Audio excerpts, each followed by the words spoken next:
If you really want to learn how to get your ex-girlfriend back, there are a number of steps that you can follow to have more success than if you just hope for the best.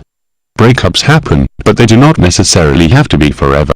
Here are 5 steps that will allow you to let your ex-girlfriend know that you are still interested in being a fixture in her life, so that you can potentially rekindle things in the right way.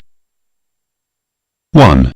To get your ex-girlfriend back, don't play too hard to get. It's not the best way to approach this, though communication should be scaled back.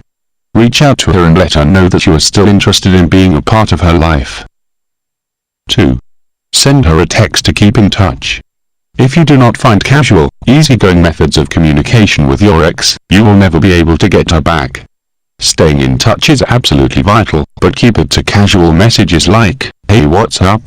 rather than overwhelming her with love poetry. 3.